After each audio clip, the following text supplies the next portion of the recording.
Assalamualaikum warahmatullahi wabarakatuh. Alhamdulillahi wa kafa wa salamun ala ibadihi alladhina astafa wa ala alihi wa ashabihi ahli tuqa wal wafa. Ashhadu an la ilaha illallah wahdahu la syarika lah wa ashhadu anna sayyidana Muhammadan abduhu wa rasuluhu la nabiyya ba'dah. Allahumma salli wa sallim ala sayyidina wa maulana Muhammad wa ala alihi wa sahbihi wa barik wa sallim. Bapak-bapak, ibu-ibu, alim ulama, cerdik pandai, tokoh masyarakat, adik-adik, hadirin hadirat, yang besar tak dihimbau gelar, yang kecil tak disebut nama, insyaallah kita semua dimuliakan Allah Subhanahu wa taala. Amin ya rabbal alamin. Tajuk kita fiqhus shaum. Fiqih artinya paham. Falaula nafara min kulli firqatin minhum ta'ifatun liyatafaqahu faqaha liyatafaqahu. Jangan semuanya pergi berperang. Perang itu penting, jihad fisabilillah, menjaga kota Makkah, Madinah dari serangan orang kafir. Tapi kalau semua pergi berperang, nanti kalau datang orang yang mau mengotak-atik ajaran Islam dengan otak, mana bisa dilawan pakai pedang? Makanya dalam Quran dikatakan ada beberapa orang liyatafaqahu. Kenapa tak disebut liyata'allamu? Ta'allama ilmu. Karena ilmu tak dalam. Maka yang lebih dalam daripada itu adalah liyatafaqahu. Maka disebut dengan fiqih. Orang yang paham ilmu itu disebut dengan faqih. Bahkan sudah jadi nama orang. Siapa tuh? Tuan Faqih. Itu artinya faqih. Ahli dia dalam bidang fikih. Halal, haram, makruh, mubah, sunat, sunat muakkad. Jamaknya fuqaha. Ini menurut fuqaha nih. Fuqaha itu siapa? Pokoknya udah begitulah di buku fuqaha. Fuqaha itu jamak dari faqih, orang yang ahli fikih. Maka fikih itu banyak. Ada fikih ibadah, sholat, zakat, puasa, haji. Ada fikih muamalah, murabahah, permodalan, mudharabah, bagi hasil, dain, jual beli, rahan, gadai. Nah, ini. Ada namanya fikih jihad. Kapan baru wajib jihad? Siapa itu mujahid? Apa syarat-syaratnya? Ada fikih daulah. Siapa itu pemimpin? Bagaimana mengangkatnya? Bagaimana menjatuhkannya? Bagaimana kalau ada dua pemimpin di baiat? Ada namanya fikih nikah. Nah, itu jangan dibahas sekarang. Ada namanya fikih siasah. Nah, ini banyak fikih. Fikih ibadah ini terbagi lagi. Fikih sholat, fikih saum, fikih haji, fikih umrah, fikih. Bahkan Syekh Qardawi menulis satu buku Fiqhul Musiqa, fikih musik. Ada pula fikih musik. Bagaimana paham orang tentang hukum-hukum musik. Fiqhus shaum, fikih tentang puasa. Sumbernya dari mana? Dari buku 30 fatwa seputar Ramadan. 3 ulama besar. Pertama Syekh Atiyah Saqar, yang kedua Syekh Yusuf Al-Qardawi, yang ketiga Syekh Ali Jum'ah. Digabungkan fatwa-fatwa mereka ini menjadi buku Bunga Rampai. Buku yang terdiri dari beberapa tulisan disebut dengan Bunga Rampai, kata orang Melayu. Kenapa? Karena di situ ada bunga, di situ ada pandan yang diiris, di situ ada ramai dia, harum semerbak, bunga rampai. Anak-anak muda yang sekarang tak paham adat tradisi Melayu disebut bunga rampai, dia bingung. Dia tahunya bunga api. Puasa setelah nisfu Sya'ban. Hadisnya jelas dari Abu Hurairah radhiyallahu anhu, disebutkan dalam riwayat Abu Daud. Idzan tasafa Sya'ban, kalau sudah lewat nisfu Sya'ban, fala tasumu, jangan lagi kalian puasa. Kebetulan besok Rabu, setelah Rabu Kamis. Tiba-tiba ada ibu puasa. Kamu kenapa? Saya puasa. Mana boleh puasa? Ini kan sudah lewat nisfu Sya'ban. Boleh puasa bagi memang terbiasa puasa sunnah. Biasa dia puasa sunat. Senin, Kamis, Senin, Kamis, Senin, Kamis. Kebetulan setelah nisfu Sya'ban. Boleh. Yang kedua, boleh bagi yang mengqadha. Dia punya utang puasa. Sudah lama dia mau mengqadha. Begitu tinggal puasanya 7 hari tahun lalu, maka Syawal itu mau mengqadha. Begitu niat mau mengqadha, undangan halal bihalal di Hotel Pangeran. Tak jadi. Besok begitu mau qadha, datang kawan ngajak asam pedeh bau. Tak jadi. Nantilah bulan Zulhijjah insyaallah. Di bulan Zulhijjah pula melepas jamaah haji. Kloter 1, kloter 2, kloter 3, Zulqa'dah melepas jamaah. Bulan Zulhijjah aja lah nanti. Bulan Zulhijjah dapatlah daging kurban sampai menyipak kaki sapi dalam kulkas. Tak jadi. Ini Ustaz ini cerita tentang siapa? Tentang saya sendiri. Nah, maka bagi yang mau mengqadha boleh. Karena kalau tak diqadhanya sekarang Ramadan. Dari Ramadan, Syawal, Zulqa'dah, Zulhijjah, Muharram, Safar, Rabiul Awwal, Rabiul Akhir, Rabiul Awal, Jumadil, Rajab, Sya'ban.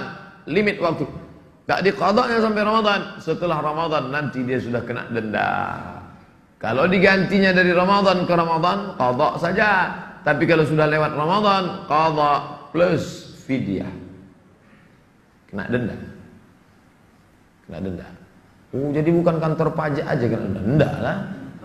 Ini pun kena juga. Ini tentang masalah puasa setelah nisfu Sya'ban. Jangan baca hadisnya. Ini sudah banyak yang posting hadis ini. Hari Abu Hurairah radhiyallahu anhu berkata, Rasulullah SAW bersabda, apabila setelah lewat nisfu Sya'ban, maka janganlah kamu puasa. Alhamdulillah dapat dalil ini.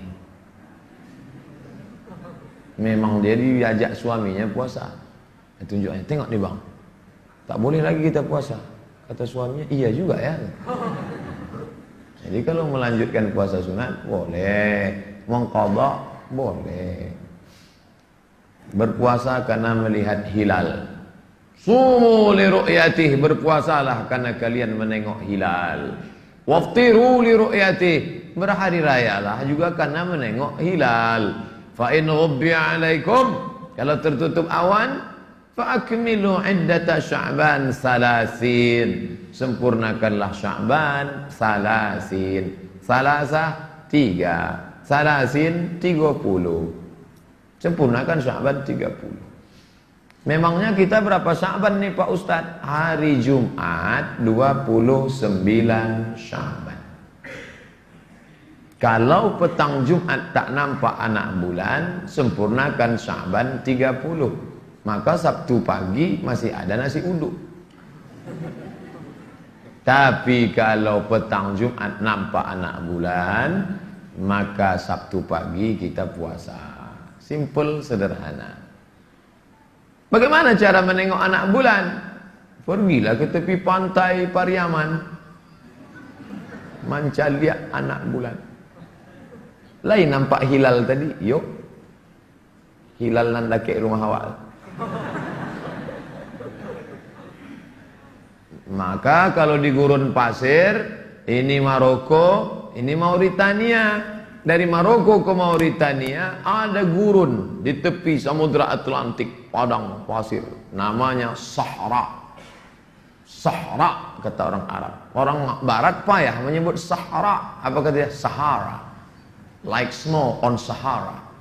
Seperti butiran salju di tengah Sahara.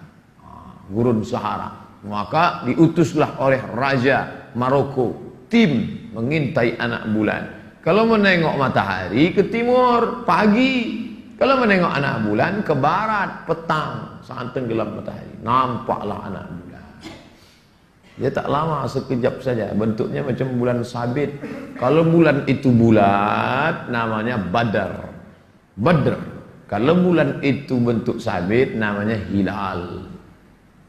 Badar. Tala'al badru alaina. Badar di situ bulan purnama. Siapa dia? Muhammad sallallahu alaihi wasallam.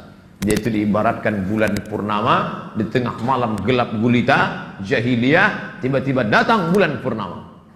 Sedangkan bulan sabit hilal. Dua-dua sudah jadi nama orang Indonesia, Pak Badar dan Pak Hilal. Badarudin, Hilaluddin. Lahir perempuan, Badariyah. SMS tak diangkat, telepon tak dibalas. Angkat.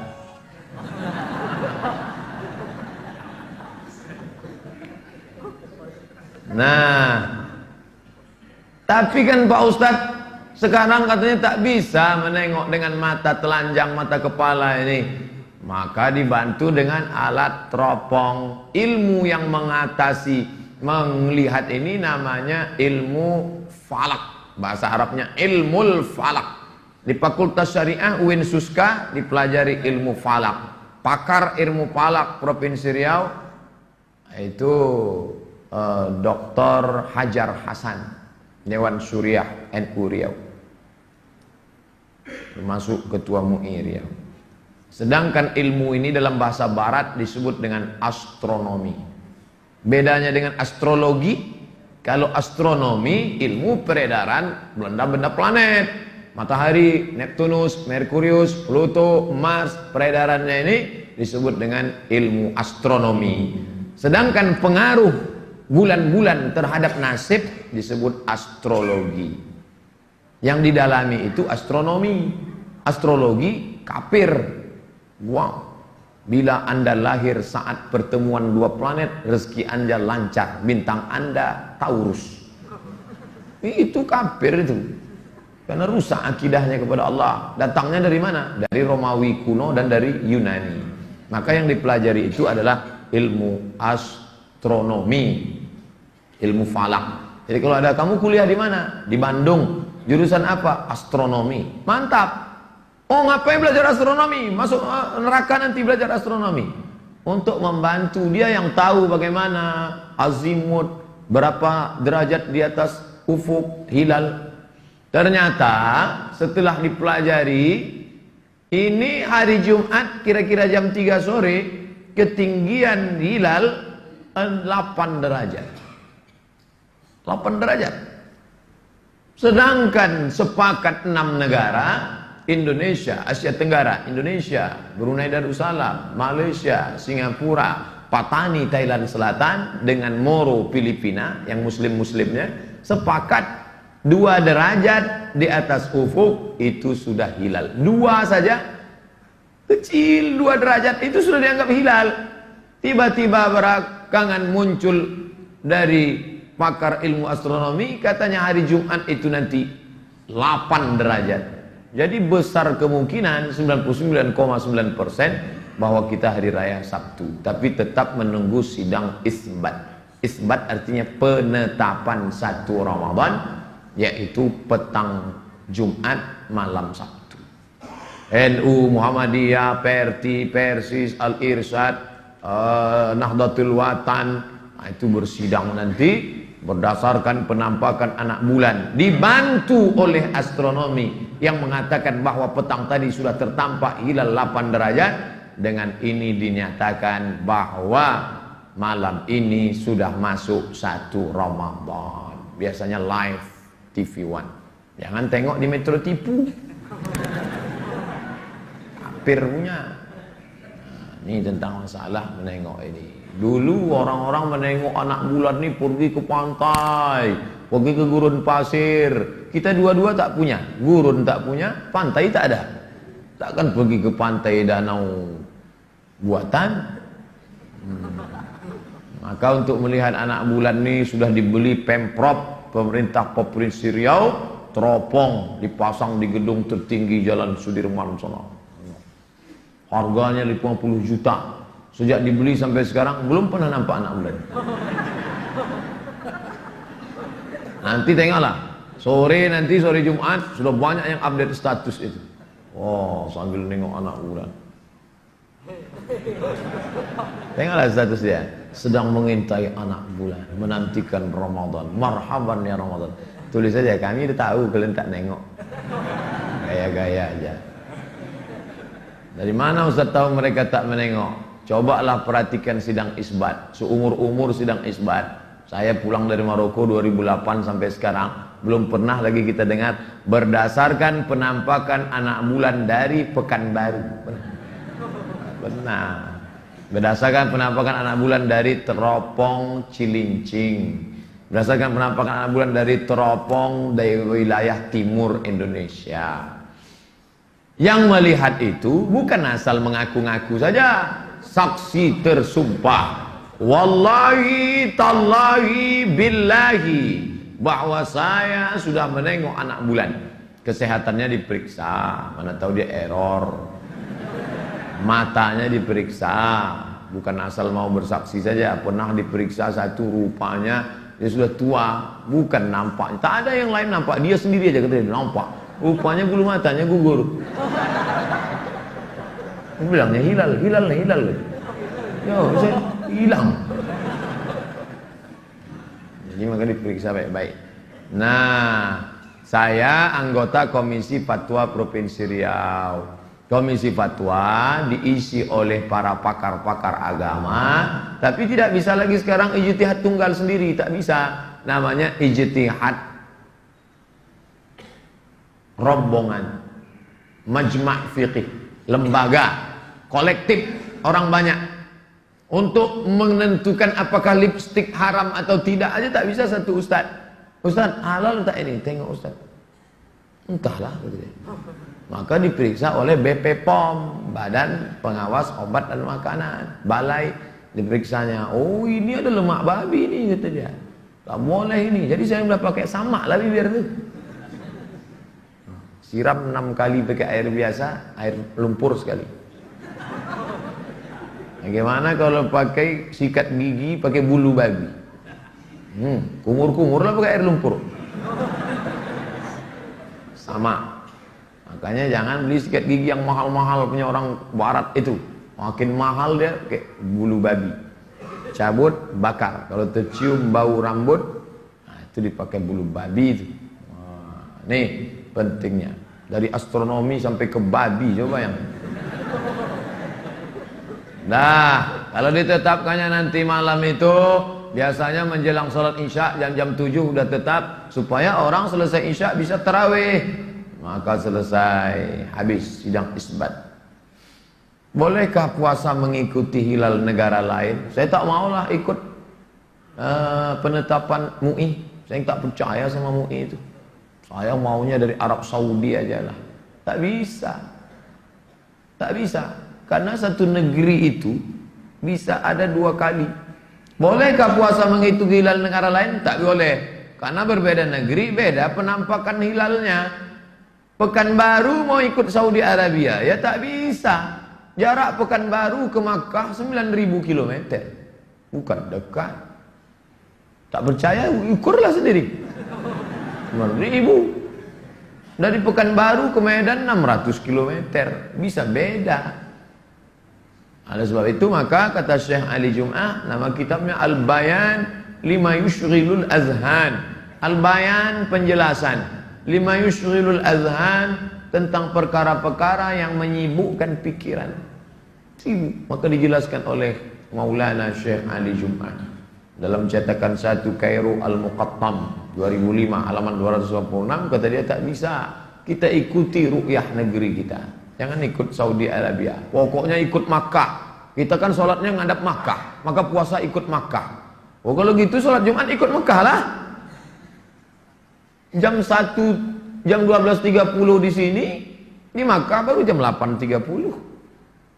Saya waktu pertama mengajar di kampus, datang mahasiswa, Ustadz, ya, guru kami tak pernah sholat Jumat di pesantren. Di mana dia sholat? Di Mekah, Ustadz. Saya bilang sholat Jumat di Makkah jam 12.30, di pesantren baru jam 8.30, di Makkah baru 8.30 pagi. Jadi guru ente ngapain di sana 8.30? Iya juga ya, rupanya dia tak tahu. Ustadz bongak, murid bodoh. Pernah tak terjadi perbedaan puasa di 2 negeri selama pada zaman sahabat Nabi? Pernah tak terjadi? Yang ini puasa Jumat, yang ini puasa Sabtu. Pernah. Hadisnya riwayat Imam Ahmad bin Hanbal dalam kitab Al-Musnad. Imam Muslim dalam kitab Sahih Muslim, Imam Abu Daud dalam kitab Sunan, At-Tirmidzi, Abu Isa At-Tirmidzi dalam Jami' At-Tirmidzi atau Sunan At-Tirmidzi. Ceritanya Ummul Fadl bintil Haris mengutus Quraib. Ada seorang laki-laki namanya Quraib, dia diutus menjumpai Muawiyah. Quraib ini kampungnya Madinah, diutus menjumpai Muawiyah di negeri Syam. Karena waktu itu yang menjadi gubernur Muawiyah di Syam. Syam itu sekarang Suriah. Lalu dia pun pergi ke sana. Kata Quraib, aku sampai di negeri Syam, aku menunaikan segala hajatku, dan kami di negeri Syam melihat hilal itu malam Jumat. Kamis malam Jumat kami tengok hilal di negeri Syam. Pulang Quraib ke Madinah, jumpa sama Abdullah bin Abbas di Madinah melihat hilal malam Sabtu. Coba tengok. Berbeda antara hilal di negeri Syam dengan di Madinah yang jaraknya hanya 1500 km. Bisa terjadi dua penampakan anak bulan. Ini menunjukkan ada dua negeri yang berbeda dengan puasa yang berbeda. Jadi kalau kita berbeda dengan Brunei Darussalam, masuk akal. Dari Sumatera ke Kalimantan, Brunei itu Kalimantan Utara di atas. Masuk akal. Berbeda kita dengan Saudi Arabia, jauh sekali. Berbeda kita dengan, tak bisa kita ikut.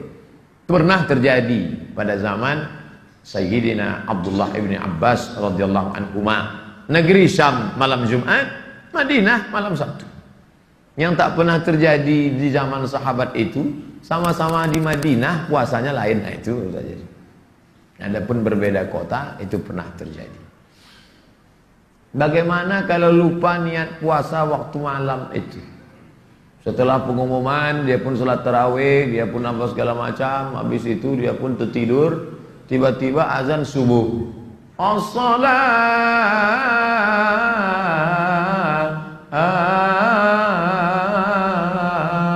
khairum minan naum. Itu bangun. Begitu bangun, aku belum niat puasa tadi malam. Apakah boleh berniat puasa setelah azan subuh? Boleh. Mana dalilnya? Nabi bertanya kepada Sayyidatuna Aisyah. Aisyah, ada makanan? Indakum syai'un? Ada makanan? Kata Aisyah, la, tak ada makanan. Fa inni idzan sha'im. Fa inni idzan sha'im. Kalau tak ada makanan, kalau begitu abang puasa ajalah. Ada makanan Adinda? Tak ada bang. Kalau gitu aku puasa. Tengoklah Nabi. Nabi itu lembut. Aisyah, ada makanan? Tak ada. Idzan ana shaim. Orang sekarang ada makanan, tak ada. Kenapa kau tak masak? Ngakunya umat Nabi Muhammad. Nah, ini idzan shaim. Karena tak ada aku puasa. Tapi ini dalam kasus puasa sunnah. Habis sholat subuh, bla bla bla bla bla, gotong royong, pulang ke rumah, ada sarapan? Tak ada. Kalau gitu abang puasa. Tapi dengan syarat dari subuh tadi tak ada masuk apa-apa. Ini selama gotong royong 3 bungkus. Puspas. Gitu. Kalau gitu abang puasa. Puasa apa? Dalam kasus puasa sunat boleh, tapi dalam kasus puasa fardu tak boleh. Jika seseorang berniat melaksanakan puasa di malam hari, maka niat itu sudah cukup. Dia boleh makan atau minum setelah berniat. Niatnya habis tarawih. Nawalis saum yarhamkumullah. Apa kata Bilal itu mak? Entahlah. Nawalis saum, berniatlah kalian puasa, kata Bilal. Nawaitu shauma ghadin an ada'i fardhi syahri ramadhan hadhihi sanati lillahi ta'ala. Tak perlu diucapkan. Memang tak perlu diucapkan. Niatkan di dalam. Tapi bagi sebagian orang dia takut ragu-ragu. Aku dah berniat apa belum ya? Belum niat apa belum ya? Belum niat apa belum ya? Maka diucapkannya nawaitu shauma ghadin. Bahkan dulu dinyanyikan pula. Nawaitu shauma ghadin. Nawaitu shauma ghadin an ada'i fardhi syahri ramadhan hadhihi sanati lillahi ta'ala. Saya tak mau ucapkan. Yes, sah. Niat di dalam hati. Cukup dalam. Tapi kadang orang tak percaya kalau di dalam. Buktinya suami-suami sekarang istrinya banyak tak percaya. Dibuatkannya teh manis sama istrinya. Ngomong dong bang, speak up. Iklan Sariwangi. Ngomong. Dulu orang kalau mau sukses malu. Yang cita-cita sukses cukup dalam aja. Sekarang di hotel-hotel dipanggil motivator dari Jakarta. Salam sukses. Apa maknanya? Yang di dalam diungkapkannya keluar. Begitu jumpa, salam sukses. Waktu di hotel itu semangat semua karena pakai fokus, pakai begitu mati lampu leton. Salam sukses Pak, kau aja lah sukses. Jadi istilah melafazkan di mulut itu ada zaman sekarang. Orang menunjukkan yang ada di dalam. Nah, tidak disyaratkan melafalkan niat. Jadi kalau ada adik-adik, bapak-bapak, ibu-ibu dari isya sampai dia azan subuh, aku tak ada melafalkan, tapi dalam hatimu ada kan? Ada, itu sudah cukup. Tidak mesti dilafalkan, tapi kalau dilafalkannya baik.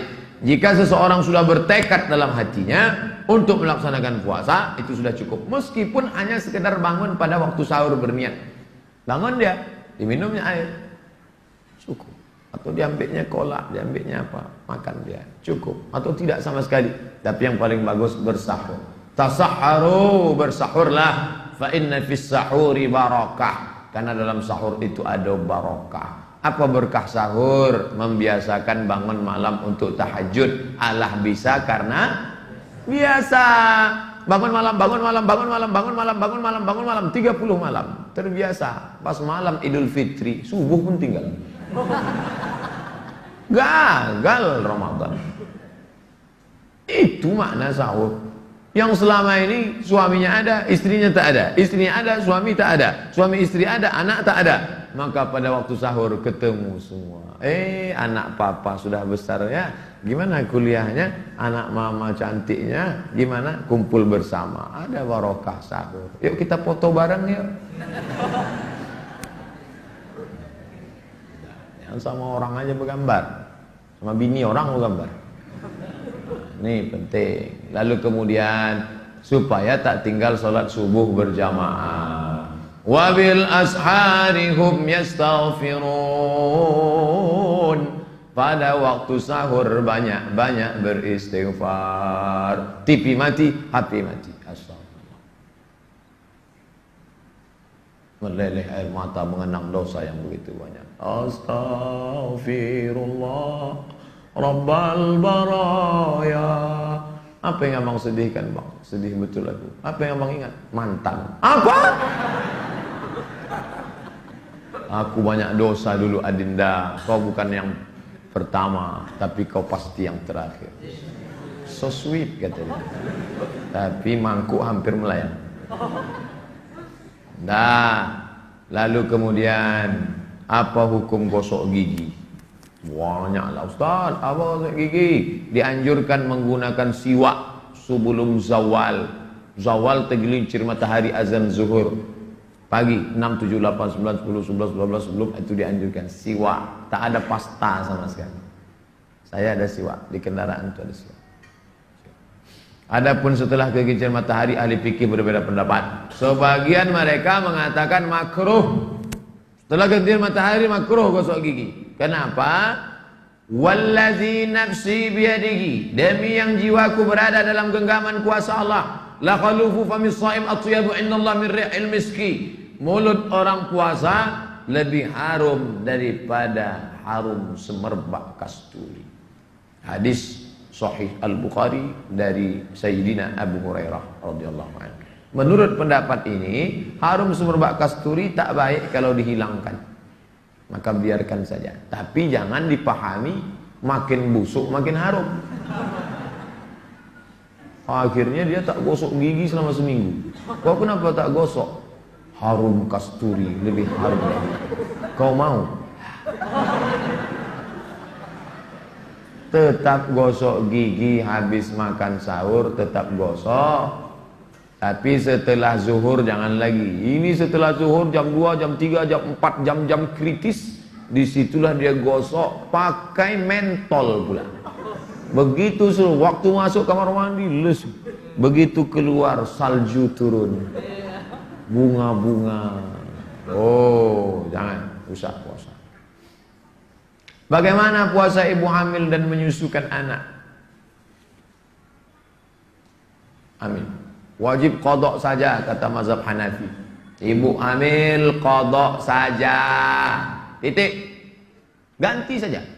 Sedangkan menurut Syafi'i dan Hambali, wanita hamil dan ibu menyusukan anak kalau mengkhawatirkan mudarat, apakah kekhawatirannya pada diri dan anak atau dirinya saja atau anaknya saja, mereka wajib berbuka dan mereka wajib mengqadha. Jika yang dikhawatirkan anaknya saja, maka qadha plus fidyah. Ustadz pakai yang mana? Saya pilih Syafi'i dan Hambali. Ingatnya mudah. Kalau dirinya saja, qadha saja. Diri sama anak, ada unsur anak, maka plus fidyah. Oh, saya tak maulah pakai mazhab ini Pak Ustadz, saya mau pakai Hanafi saja. Ya tak apa-apa, tak keluar dari 4 mazhab, Hanafi, Maliki, Syafi'i, Hambali. Ustadz sendiri mana? Saya tidak hamil dan tidak menyusui, tapi bagi istri saya anjurkan pakai mazhab Syafi'i. Aku tak puasa, kata dia. Kamu tak puasa karena dirimu atau karena anakmu? Ini kan anak kita, ya. Kau tak puasa karena dirimu apa karena anak engkau dan anakku? Aku tak puasa karena diriku, qadha saja. Aku tak puasa karena ada unsur anakku. Kata dokter, jangan puasa bu, anaknya sudah lemas, coba tengoknya, udah ngap-ngap bau lidah. Kalau begitu ada unsur anak, maka qadha plus fidyah. Ini mengingatkan kita tentang pengorbanan emak kita. Siapa yang tak berbakti kepada emaknya, tak ada kasih sayangnya kepada ibunya, sudah tua, dia dulu melahirkan kita bersimbah darah meregang nyawa, puasa dia tinggal 90 hari gara-gara kita. Tahun pertama dia tak puasa karena kita dalam perutnya, lemas badannya. Tahun kedua dia tak puasa karena kita menyusu. Tahun ketiga kita tak puasa karena menyusu. Hanya untuk diri kita yang hina, yang jahat, yang kotor, yang bernajis. 90 hari puasanya tinggal. Gimana kita mau menebus? Kalau hidup dia sekarang, belikan baju barunya, belikan selop cantiknya, belikan apa yang menyenangkan hatinya. Kalau tak bisa menyenangkannya, jangan menyusahkannya. Ini udahlah tak bisa menyenangkan, menyusahkan saja. Asal nampak mukanya susah orang tua. Mampus. Jangan kan nampak orangnya, nampak nomornya pun susah orang tua. Si sumber masalah. Nah, saya sampaikan itu selalu ke mahasiswa, mahasiswi, jangan kalian menyusahkan orang tua. Kalian sudah cukup menyusahkan dulu, jangan sampai susahkan lagi. Bagaimana jika tak mengqadha puasa tahun lalu? Jumhur sepakat, mayoritas jumhur ulama mewajibkan fidyah bagi orang yang menunda qadha puasa Ramadan hingga masuk Ramadan berikutnya. Fidyah tersebut adalah memberi makan satu orang miskin untuk 1 hari puasa yang ditinggalkan. Makanan tersebut cukup untuk makan siang dan makan malam. Kalau diberaskan berapa? 1,5 kilo. Ini 1,5 kilo. Nisfu sa', 1,5 kilo. 1 sa' itu 4 mud. 1 mud itu 7 on setengah. Nisfu sa', 1/2 sa', berarti 2 mud, 1,5 kilo. Ini 1,5 kilo, lengkap sayur mayur, lauk pauk, daun ubi kah, terong kah, macam-macam, ikannya. Apa makan kita, itu kita kasih fakir miskin. Kalau kita makan beras enak, beras mahal, beras ramos, kasih itu. Jangan kita beras enak, fakir miskin beras catu. Raskin dia kasih. Putih juga karena udah dikasih pemutih. Apa lauk kita, itu kasih lauk. Kita makan ikan, kasih ikan. Jangan kita, memang sama-sama ikan. Ikan kita besar, ikan cucu ikan. Memang sama-sama ayam. Kita paha ayam, dia ceker ayam. Waktu mau menyuap tuh meleleh air matanya nengok ceker ayam. Jangan sampai. La yu'minu ahadukum, kamu tak beriman hatta yuhibba li akhi, sampai kau sayang kepada saudaramu ma yuhibbu li nafsihi, sama macam kau sayang pada dirimu sendiri. Apakah suntik dan obat tetes telinga membatalkan puasa? Ada orang berkeyakinan asal masuk ke rongga batal. Asal masuk ke rongga batal. Rongga hidung, rongga telinga, rongga mata. Makanya ada yang mengatakan ngupil batal. Ngupil batal karena memasukkan sesuatu ke rongga. Batal. Korek telinga batal. Udah bunyi azan. Suntik obat tak batal. Suntik sakit perut, suntik sakit kepala, suntik demam, tak batal. Tapi suntik impus batal. Karena impus itu makanan. Kalau impus tak batal, pejabat-pejabat, orang-orang kaya enak aja. Assalamualaikum, waalaikumsalam. Pesan impus 60 botol. Pasang di bawah. Masuk 2 botol, habis itu rapat. Anak-anak buahnya letoy semua. Kenapa kalian pada lesu semua? Tengok saya, puasa tetap fit. Ada 2 botol masuk. Patutlah fit. Sebab itu suntik impus batal. Obat tetes telinga tak batal. Gatal betul Pak Ustaz. Banyak macam sapi masuk ke dalam. Orang kalau pernah na'udzubillah masuk semut ke dalam, itu kata dia berubah. Akhirnya diambil tembakau, kasih air tembakau itu masuk ke dalam. Mati semut. Semut yang ganas itu bisa mati kena air tembakau. Bayangkan, yang pakai tembakau jangan sakit hati. Lalu diteteskan obat telinga, tak batal. Karena yang dimaksud dengan masuk ke rongga itu artinya masuk ke tenggorokan, masuk ke usus, ke perut, itu baru batal. Makanya yang masuk ke rongga lewat mulut tapi tak ke dalam, masuk ke sini, keluarnya ke sini. Inhaler. Itu masuk ke sini, itu tak batal. Maka didirikanlah Masjid Raya Senapelan. Jangan sebut Masjid Raya Pasar Bawah, Masjid Raya Senapelan. Malah Pak Hermen dulu waktu ada orang menyebut Masjid Raya Pasar Bawah, enggak, kata dia. Masjid Raya Senapelan. Yalah Pak. Nah, itu tetap bertahan 23 rakaat. Yang mengikut tradisi Umar, Masjid Raya Senapelan 23 rakaat 1 juz. Kabarnya tahun ini akan datang Syekh Abdurrahman Al-Awwaj yang dulu beberapa tahun yang lalu di kita tausiah subuh di Al-Falah. Kalau di Maroko habis Isya 10. Unik Maroko, habis Isya 10. Nanti habis sahur tambah 13, 23 juga. Saya perhatikan lain tempat lain. Kalau di Madinah, maka langsung habis Isya 23. Kalau di Maroko, dia kredit. Habis Isya 10, nanti habis sahur 23. Kalau di Pekanbaru, pilih mana, terserah.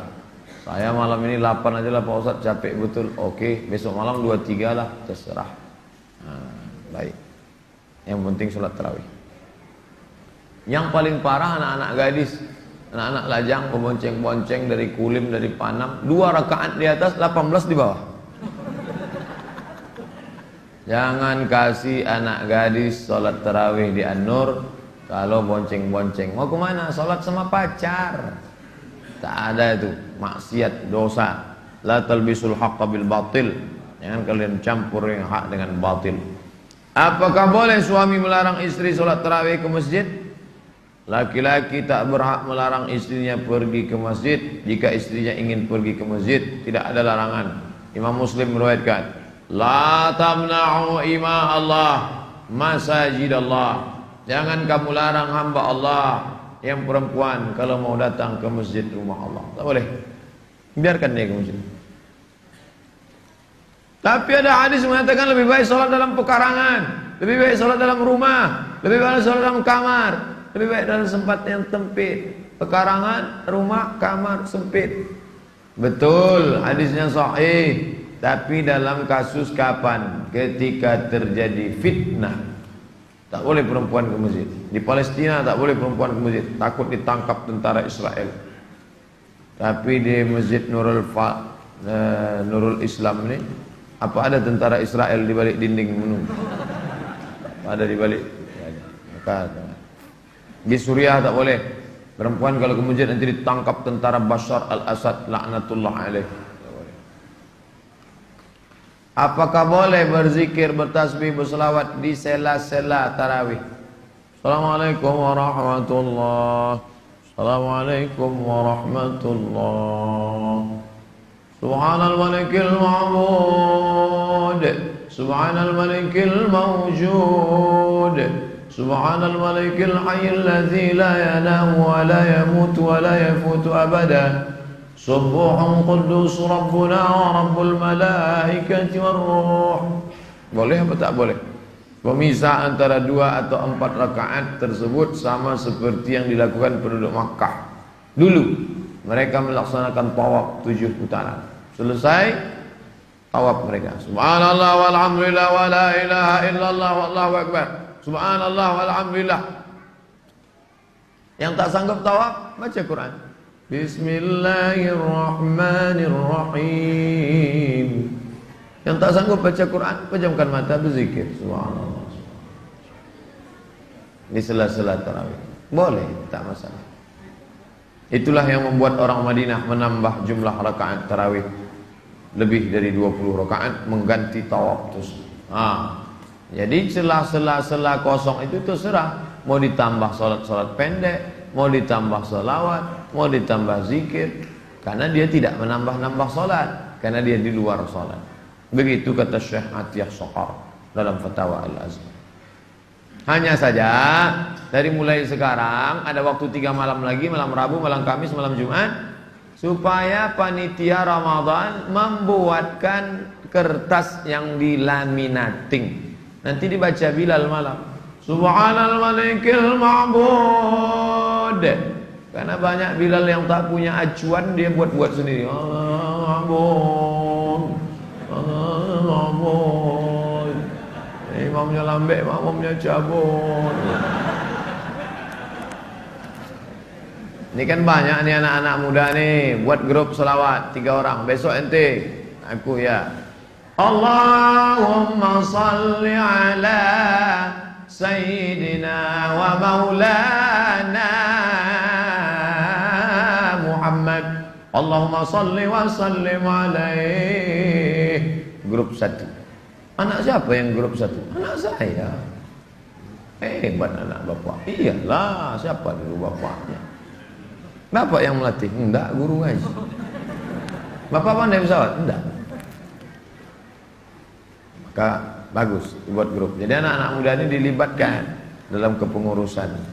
Setelah itu berdoa, Allahumma innaka afuun tuhibbul afwa fa'fu anna ya karim. Amin. Nah, bagus. Doa kepada Allah SWT. Ya Rasulullah, kata Aisyah, ya, kalau aku berjumpa malam Lailatul Qadar itu, apalah doaku?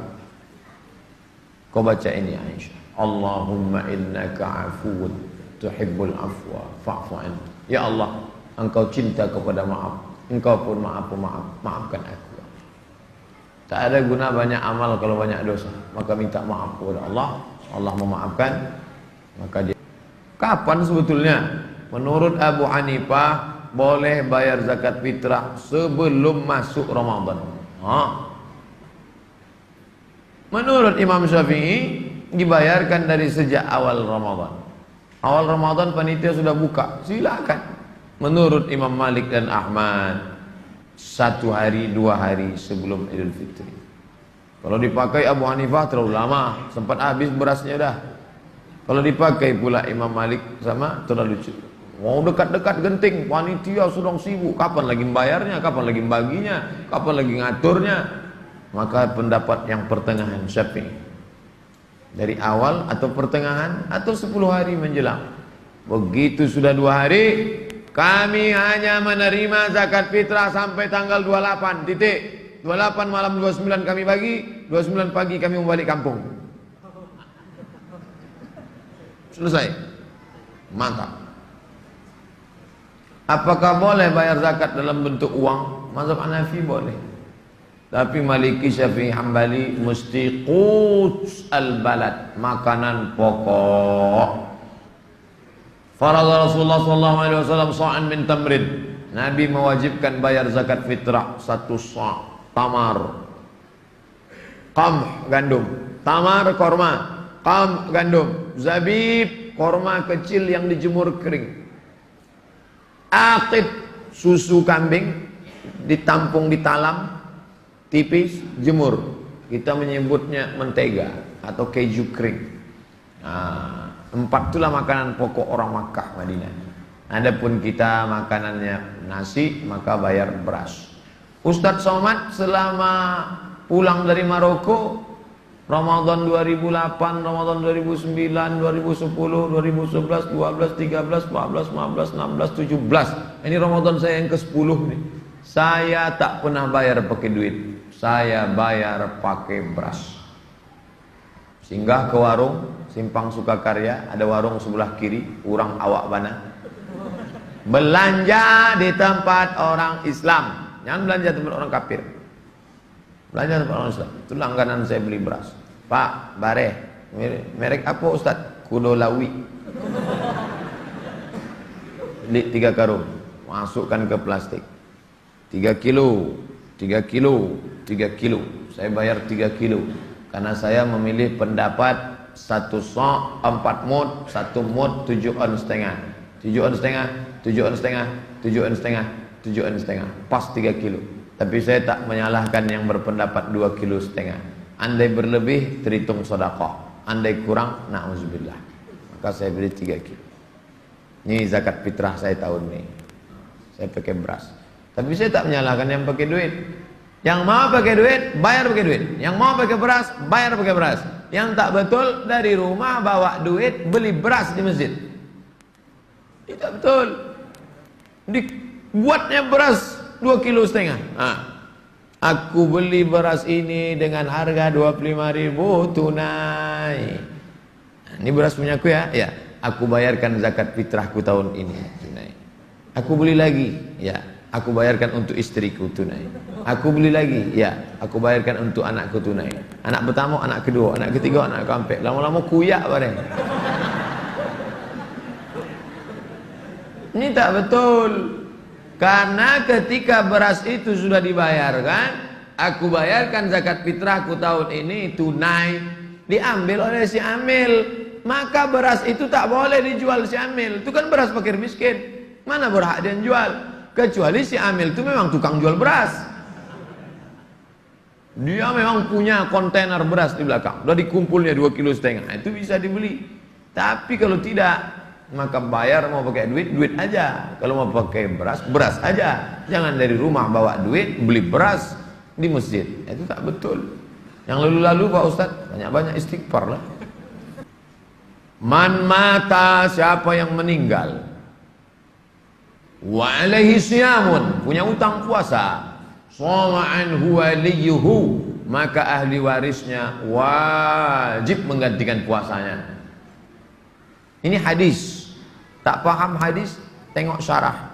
Maka dalam syarah San'ani Subulus Salam, syarah Bulughul Maram, kata Imam San'ani, la khilafa bainal fuqaha. Tidak ada ikhtilaf antara ahli fikih tentang masalah ini. Hanafi, Maliki, Syafi'i, Hambali, kalau ada orang meninggal punya utang puasa wajib. Maka yang muda-muda jangan kalian meninggalkan puasa.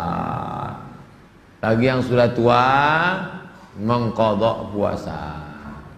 Kalau ada emaknya masih hidup, tanya, puasa emak berapa hari tinggal emak? Sekian hari, qadha emak. Kalau dia tak sanggup, setelah dia meninggal baru kita qadha.